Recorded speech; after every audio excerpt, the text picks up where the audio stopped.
So I'm going to move on to our second speaker, the wonderful Debra Slater, who's another person I'm a big fan of.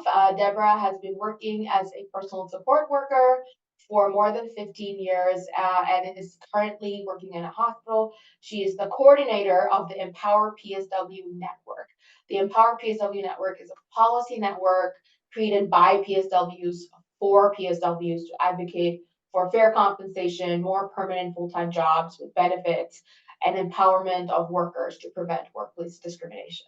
So take it away, Debra. Thank you so much, Sarah, for having me. Hello, everyone. Welcome to this dynamic forum. I'm really glad to be here today because there's so much to unpack.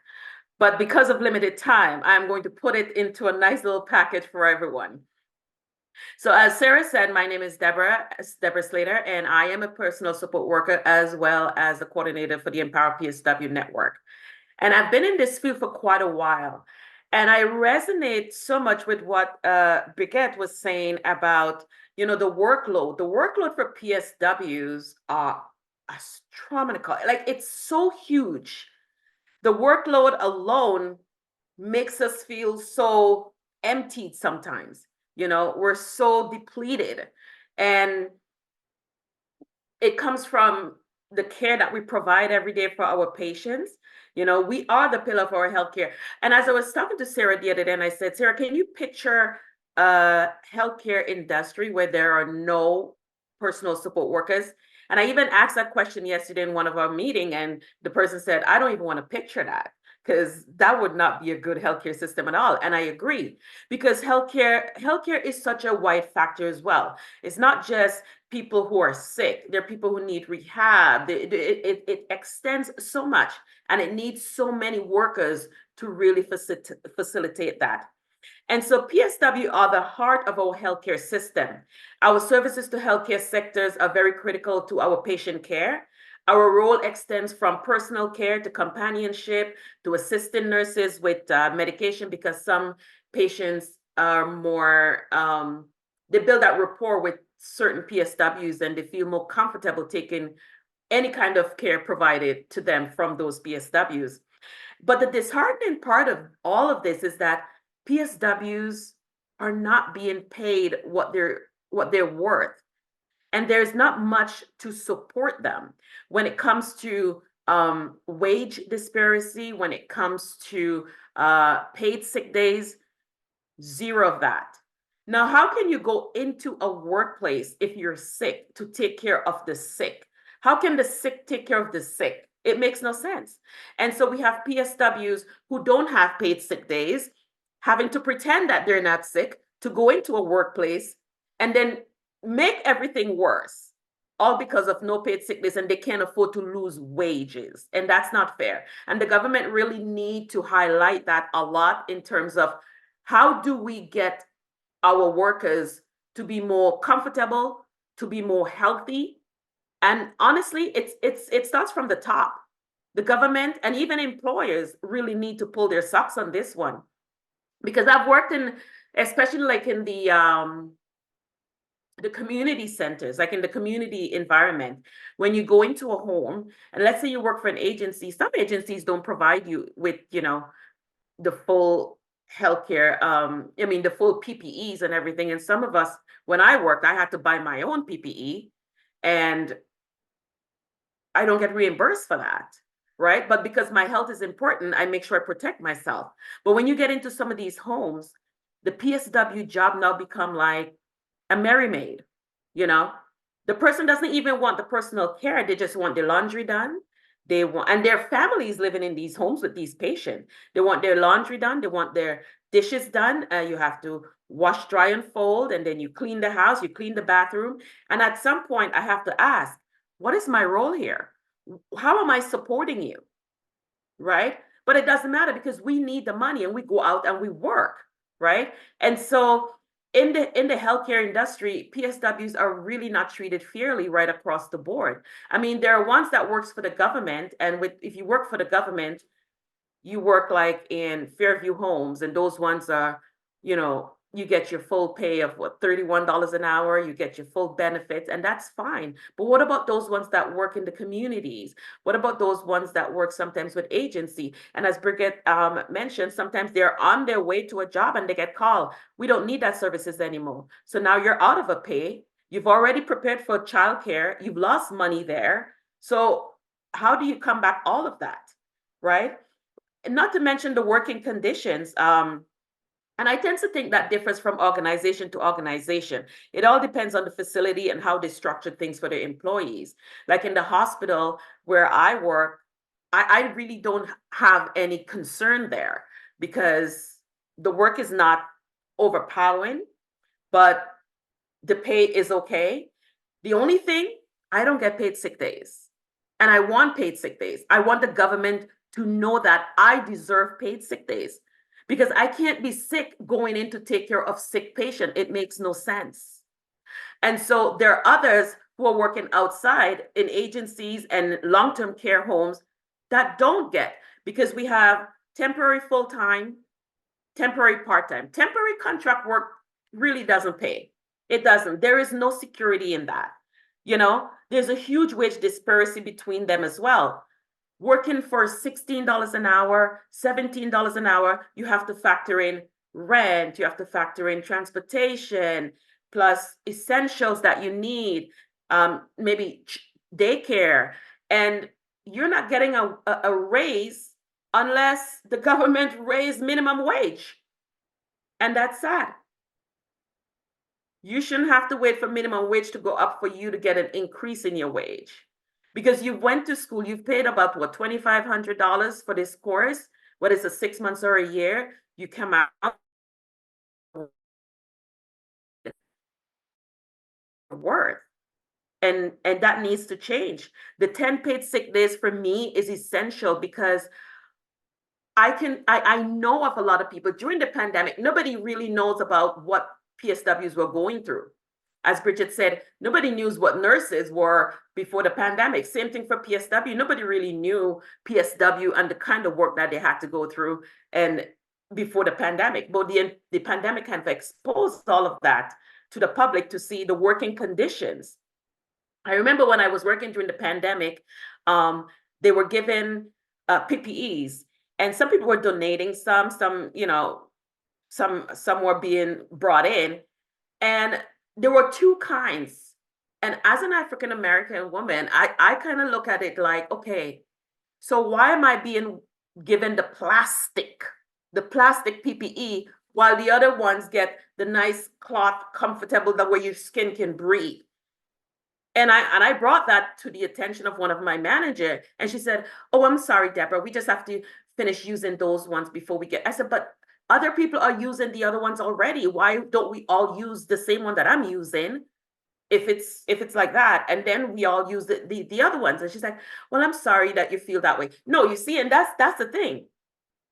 The appreciation for me risking my life during the pandemic to be there to meet the patient where they're at and to provide the care, but then you don't even care about my suffering. You don't care about how comfortable I am in the process to do this job, as long as you get the job done. And these are the things like a lot of PSWs are afraid to speak out on because they already don't have a permanent full-time job, and they don't want to lose the temporary part-time job that they have, and so they're keeping quiet. But I can't keep quiet for something that is going to potentially kill me in the end. And a lot of PSWs have lost their lives during the pandemic, and it doesn't have to come to that. And so the government really need to bring these things to the forefront. Sometimes it's easier for someone to make a suggestion or have an opinion outside of the environment. But if you're in the environment and you see what's going on, then it changes your perspectives. And I think that is exactly what's good, because sometimes some of these employers would say, "Oh yes, we're fine, we're good, we're this, we're that." And like Bridget said, a lot of them are friends with the government, so they don't want to, tip on any toes. And so they keep everything at bay. So the shareholders get their benefits, the owners get their benefits, especially for those for-profit agencies. They're the ones that really riding on the backs of PSWs every day for a profit. And the PSWs are dying slowly from overwork and underpaid. And so we need to close these gaps. We need to rally more. We need to stand in solidarity. We need to, you know, we need to put on our helmet and go and march for these people because it is not fair. Also, when it comes to, I want to talk a little bit about temporary contract work. A lot of them choose that option because A, they don't want to pay for benefits for their staff. Hence, that's why there are no paid sick days. And that is sad because if you're investing in me and you see me as an investment, you should have a well-rounded, you know, support for me. Which means if I get sick, I can count on you to support me when I'm down. But we don't have that. So if I'm sick and I calling and I said, I can't make it into work today, I am sick. Okay, now I don't have a paycheck coming in for that. And what if my sick days is 10 sick days that I have to use? That's 2 weeks pay I don't have. And then what? Then I have to go back out there when I feel better. Meanwhile, my bills are behind.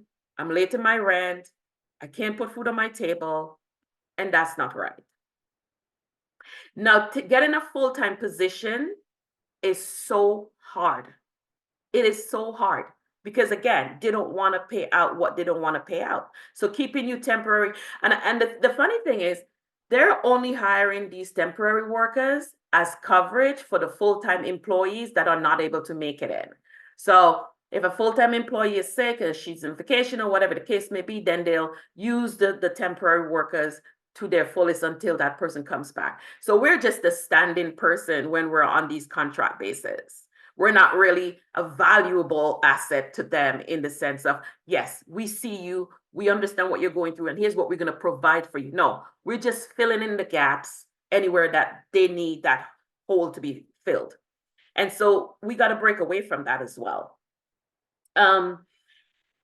When it comes to like, you know, the working condition, again, I want to see so many changes, not just in the long-term care, but also in the community care setting.